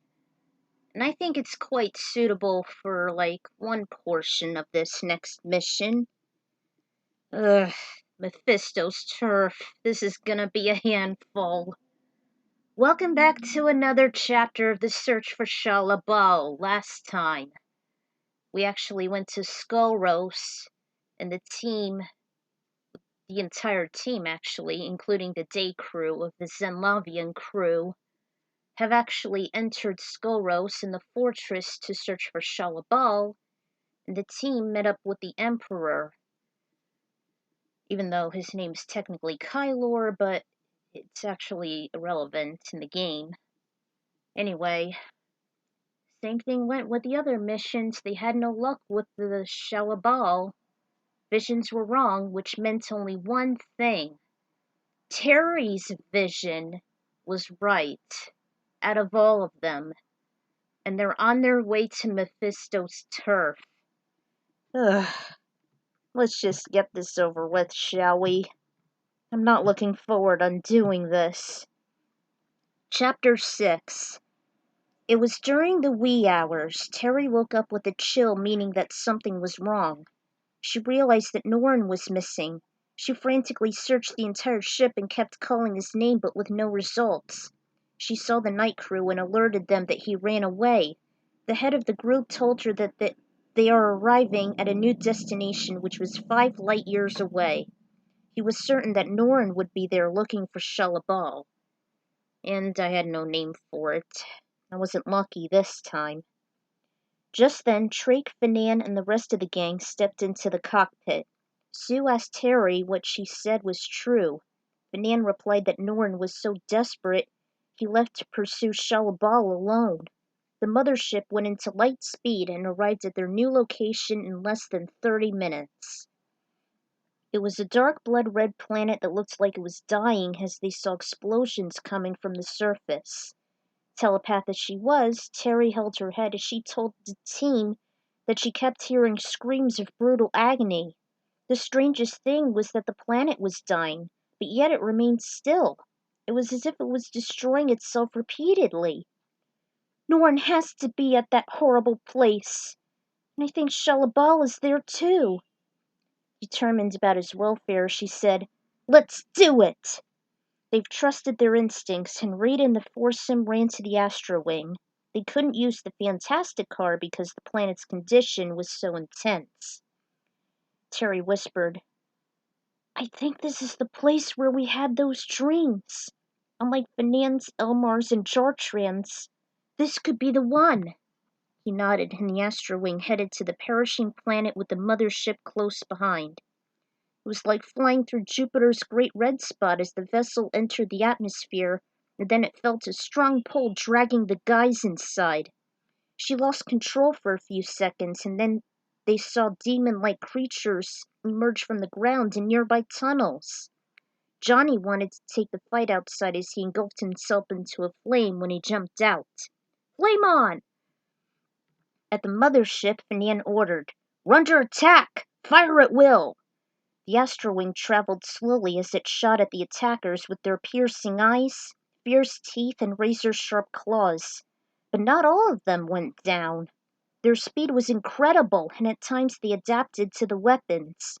One of them jumped onto the fighter jet, and Terry told her passengers to hold on as she knocked them off with a few rolls.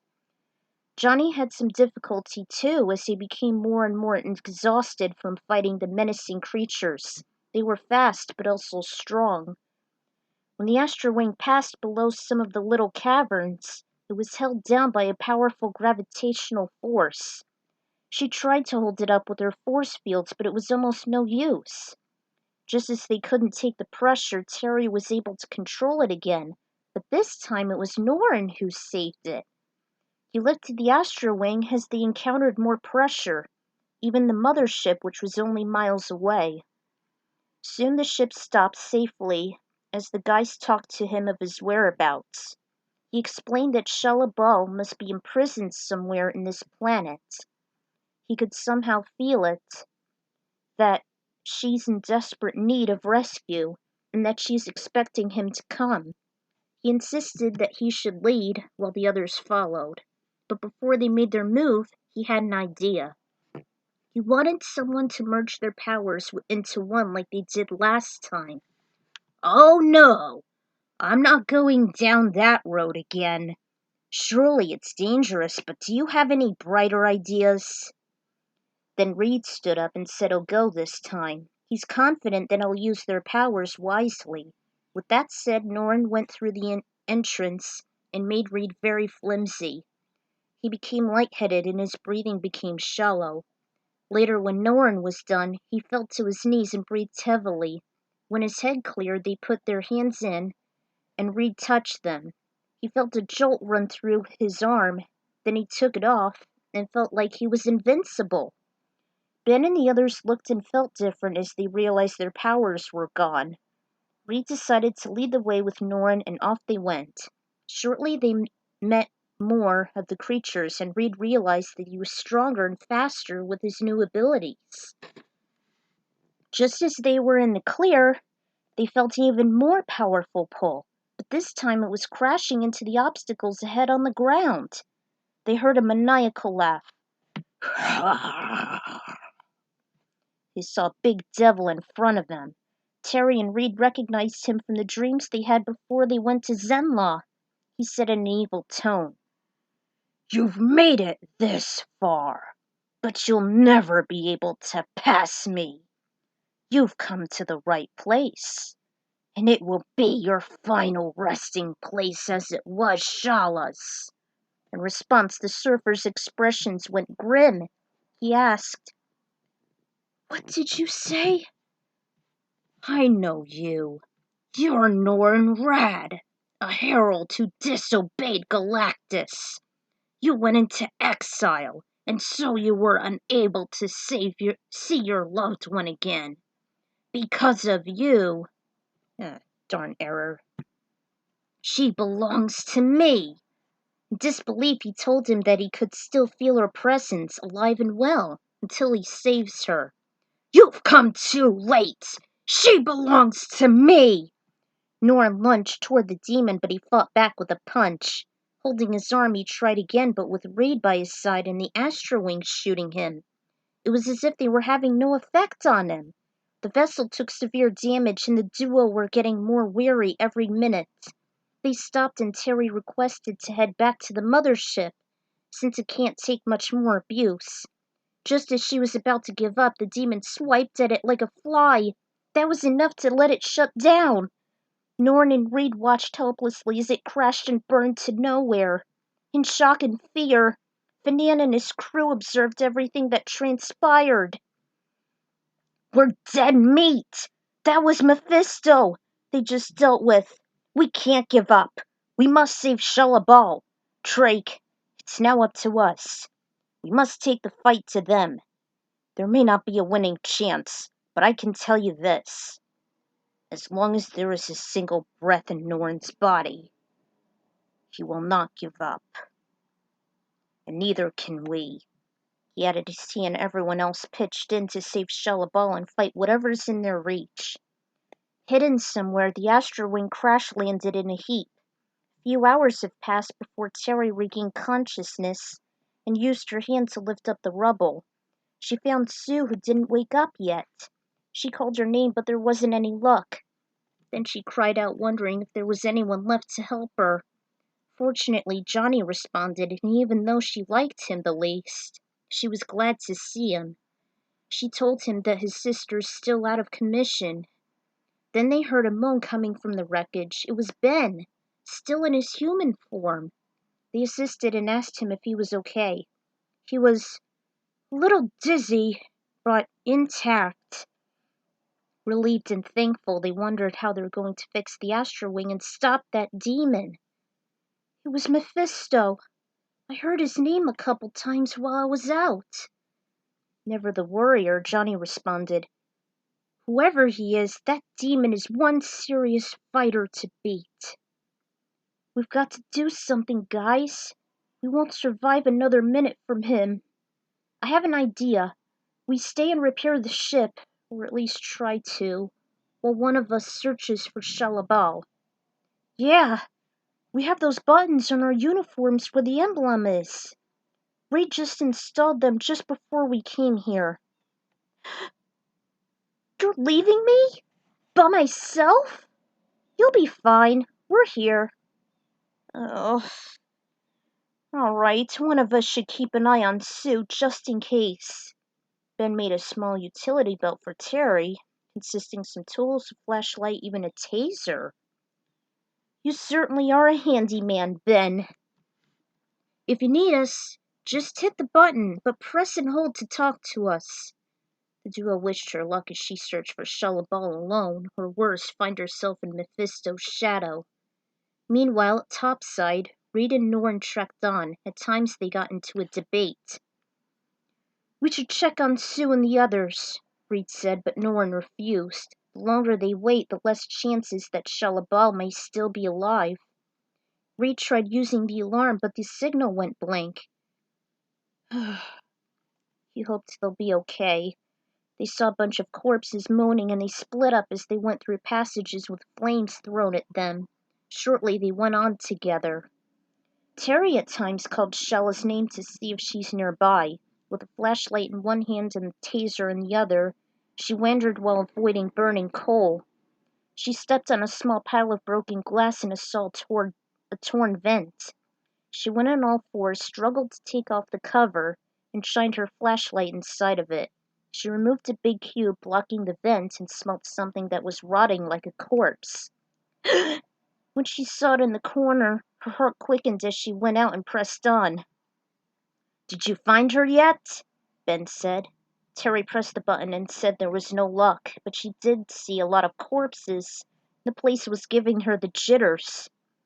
She ventured to what seemed to be a hallway with a series of doors. She felt her way, tapping on all the walls for some kind of secret passage. She tried the first door and went down the stairwell to a dark room. She heard moaning, and there were zombies coming from the wall. She called for Shalla-Bal, but there was no answer. She remembered Norn's words, that it almost looks like Sue, since at the Russian prison, that she reminds him of his lost love. If you've seen Rise of the Silver Surfer, you should know this. Very underrated. Terry turned back and stepped on a stick, which broke and woke up some of the zombies. They groaned louder, and she tried to break from the walls. Frightened, she grabbed her taser and shocked one. A cracking sound came as she made contact. She ran and shut the door behind her. Breathless, she tried the second one at the right. She came to another stairwell and walked on wood. In some spots, the flooring was flimsy as she heard a squeaky noise telling her the boards may be loose. She found a rusted long sword and heard a thump from the top floor. She whispered for Shalla-Bal, then hit the button on her uniform. A buzzing sound came off, signaling the others that she needed help. She immediately looked behind her with the flashlight, tripped, and fell through some baseboards into a pool of putrid water. It was so disgusting she felt sick to her stomach. Just then the water drained to reveal corpses floating. Frantically, she tried to find a way out. She felt a hand touch her shoulder and yanked it off. She stood and pushed herself up to escape. She grabbed the sword and wished she'll take a nice long shower after this mission. Johnny and Ben were repairing the Astro Wing along with a few more supplies. They were actually using dead demons as tools. "These body parts may be very useful. At this rate, it can actually fly again. I don't like the looks of this. This place is like Stephen King's or Stanley's worst nightmare." He was holding Sue in his arms when she began to stir. She didn't quite open her eyes, but kept calling Reed's name. He told her to quiet down. Then she said that he must be careful and that Mephisto was a soul snatcher. He assured her that she'll be all right while Ben put some touches on the ship. Reed and Norn came to a hot, dark place which almost resembled a throne room. Reed stopped abruptly as he felt a pulse. Thanks to Terry's powers, he sensed that Sue just woke up and was calling his name. He hit the button on his uniform and whispered to Norn what he discovered. Suddenly, they heard a piercing scream. He thought it was just a sound effect to trick them, but Norn knew it sounded like Shalla-Bal's voice. He whispered in a hoarse voice for her name and reached for the back of the throne, quickly turned and Mephisto pushed him back. They skidded to a stop and he said in a maniacal voice, "You're so predictable, Norrin Rad. Like a damsel in distress." Suddenly he no longer felt Shalla-Bal's life force and realized what happened. You killed her?" Reed immediately told him, "Norrin, don't listen to him. She's not dead. You told us before who she is and what she looked like. It was good enough because I could sense her presence. She's here, Norrin. She's here." "Not for long," Mephisto said as he raised his hand, pushed Reed back, and felt as if he was being squeezed. "Not if I take your soul first." Norrin realized that he's immortal and grows stronger with each soul he takes. Even though the board was from powerful Galactus, he may not stand a chance. As Reed was screaming in agony, he did the unthinkable. He charged at Mephisto and fought with everything he had. During the clash, Terry heard a female voice. "Shalla? Shalla?" She found her at last with her arms raised up in chains. Her mouth was covered by tape and she looked 99% like Susan. just the way Norn described her. Except maybe for the hair, I guess. She used her sword to cut off the chains and Shalla-Bal took off the tape. Susan! No! You're Shalla-Bal! She asked how she knew, and Terry said that Norn sent them. They'll come later. They're fighting Mephisto. She said that they won't survive. She, too, fought him, but was close to dying. Terry carried her to the Astro Wing as they talked more about her loved one who wasn't seen in years. After a short duel, Norn went out of breath. Apparently, the board wasn't as strong as Mephisto. He looked at Reed, who was being squeezed to death. All right. If I have to offer a soul to you, let it be mine. Norn stepped off his board, walked to Mephisto, and knelt down. He let go of Reed and said, I knew you'd see reason. I could use a drone instead of a corpse. You seem to be more valuable. Wanted to use the surfer as a servant like Galactus, not to destroy, to dominate.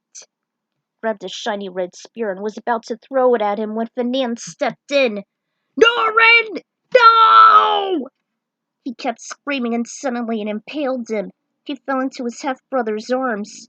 Out of nowhere, a bomb hit him and blew up the throne. Back! And fully charged, Terry announced in the cockpit.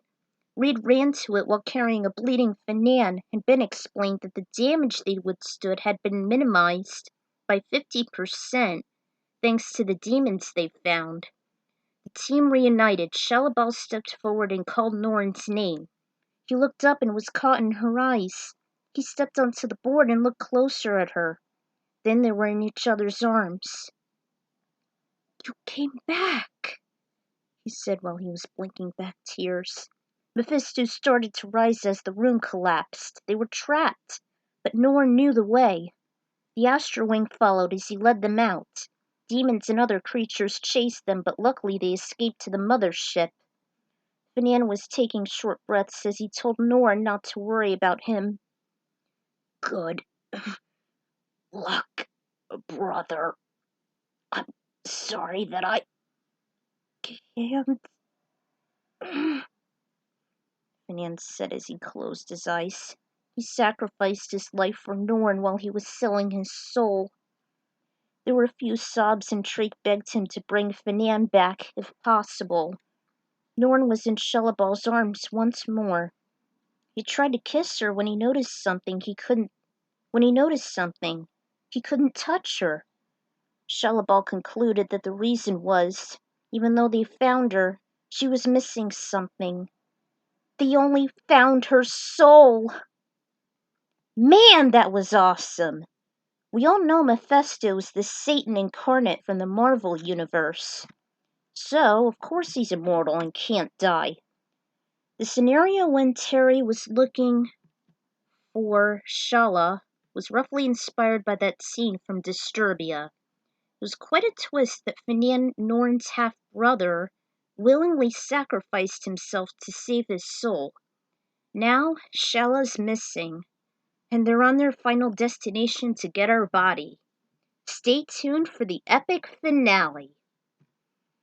Until then, this is the Ekron Writers signing out. So, stay tuned for that.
Man, that song is very intense from OC Remix, the Overclocked remix of Final Fantasy IV, the album they just did.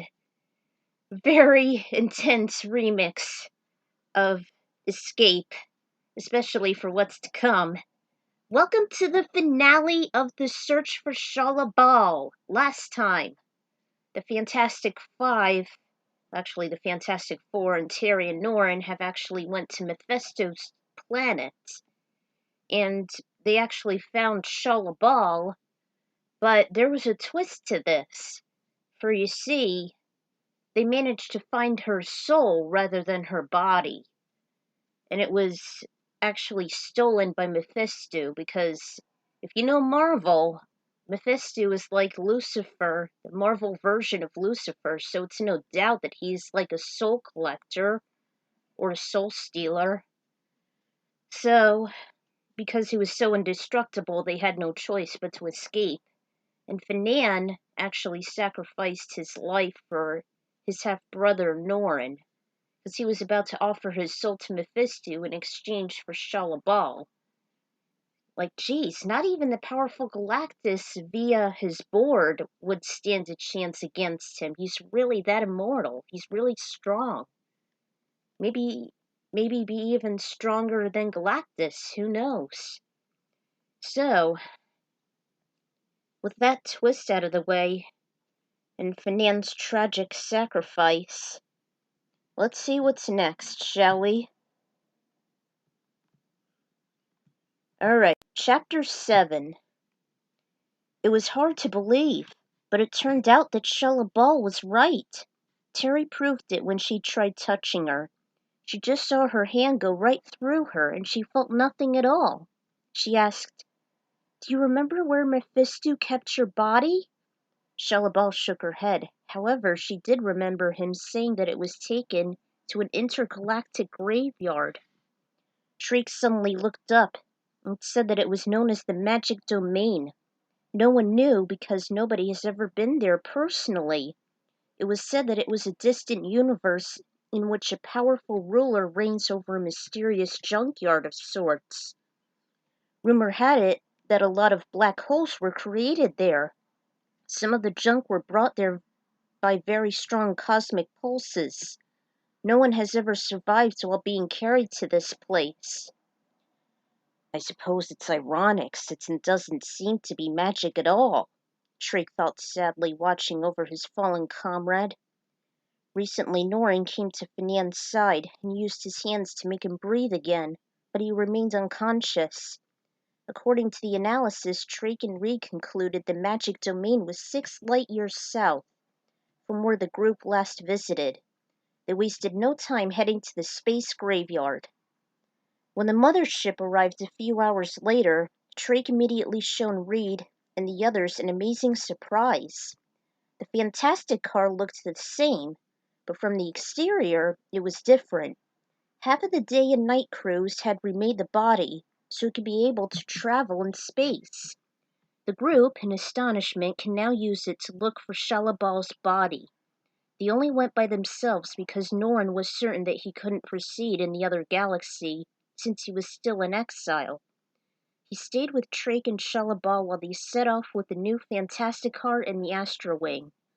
They were approaching unknown territory and then enemies started attacking them from everywhere. They were in large groups, but they were lightning fast. The team managed to press on and saw a lot of space trash. Some were entire vessels, others were small parts of them. They all looked abandoned and destroyed. It was depressing, like a cemetery. Instead of tombstones, there were ships engraved with their names and skeletons were seen inside them. Just then, meteors came toward the quintet along with a few asteroids. They realized the legends were true, since the ruler was defending his graveyard from intruders. After long bouts with the space rocks and some tricky pathways, they finally made it to the heart of the graveyard. They could see stars for miles around. Red ones, yellow, blue, white, big and small, even red giants, neutron stars, and white dwarfs. The 5 grew in awe of their surroundings. just as they saw Shalla-Bal's lifeless body inside a small glass jar. They heard a deep digital two-toned voice that said he cannot allow them to go any further. A man with black short hair, a pale blue face, and a long dark blue and red cape emerged, holding Shalla-Bal's prison.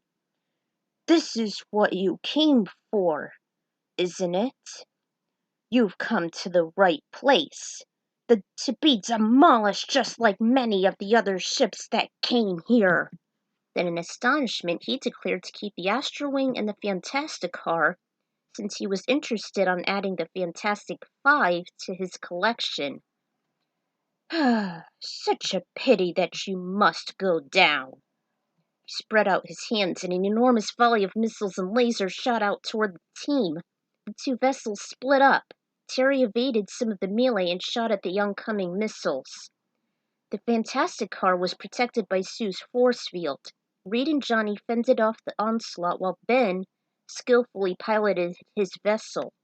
Then, behind them, a short volley of homing missiles soared toward them. They tried to avoid them, but they were always being chased, so they took turns wiping out every missile on their tails. Few of the missiles hit the ruler. They took a few hits, but eventually the area was clear. The ruler was impressed, but then turned alert shortly as he changed into a humongous suit of armor built with every bomb and gun made from the universe. Once again, they were in combat. Their wings were severely damaged, and the weaponry he had was infinite. After a painstaking brutal assault, they stopped shooting. "Intrigued? I am no match for you. I admit defeat." He turned away and Johnny chirped that he was lying through his teeth, if he had any. Immediately turned back and hollered, "You're not as... Oh, you are not as stupid as you look!" He spread out his arms again and his body started to glow and collapse into itself. Reed and the others gasped as they realized what was happening. They heard a whooshing sound growing louder every second, and the stars were being sucked into the ruler of the graveyard. Reed ordered to turn their tails and run as the unthinkable was occurring. He was transforming into a black hole.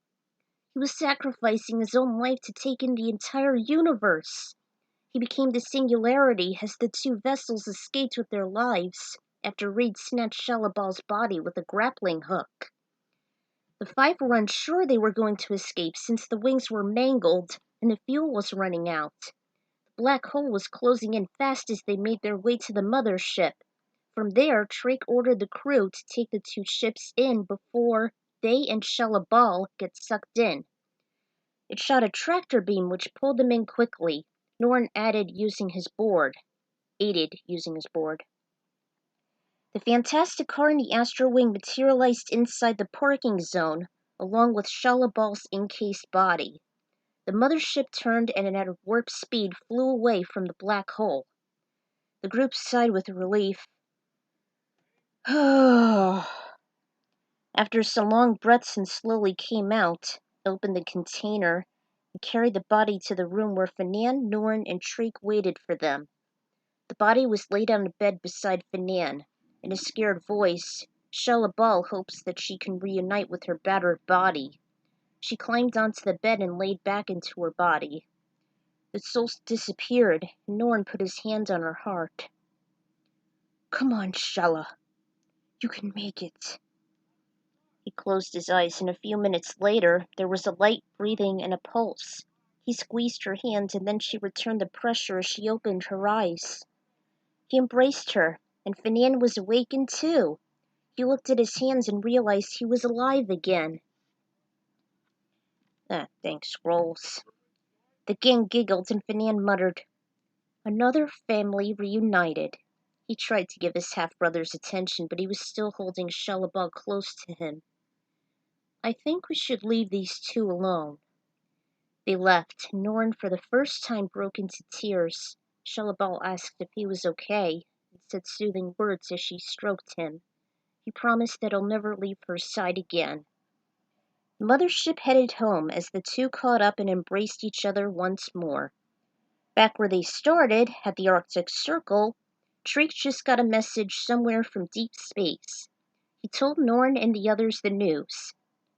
You know, I think you're the first extraterrestrial to go off exile early for good behavior. Good behavior? That's what I'm calling it. If you got a problem with that, call somebody who cares. She repeated herself, but shortly fell to depression. Well, then I guess there's one problem left, Johnny asked, and she answered, how much I'm going to miss him. He assured that it isn't the Dark Ages. They'll still see each other. Someday. Norn thanked everyone and that he would owe them all his life. Terry said, a life is never owed when saved out of friendship. She shook his hand firmly, and slowly before he and Shalla-Bal got on his board and left with the mothership. The crew, along with Alicia, John Myers, and Frankie, cheered as they watched them leave to Zenla. Love sure conquered all boundaries. Aliens and mankind, both its best and its worst, accomplished the mission. Every evening they would look at the stars together and wonder when the one they loved will finally return. Finally, it's done. Like I kept saying, it's an old story and it's not entirely my best work. However, if you loyal viewers happen to like this, then kudos to you. I was disappointed that the Mr. Sinister look-alike turned out to be some kind of mega mech in the game. So I decided to make him seem different. By canon, I don't think he's the same as the one from the X-Men series. Again, some things were ripped off from Disturbia and Star Fox, mostly 64. I hope the Fantastic Four did see Norn and the Zenlavians second time as allies. Hopefully in Mars. So, another story over and done with. What'll be next? I guess it depends on what the future will bring. See you all next time.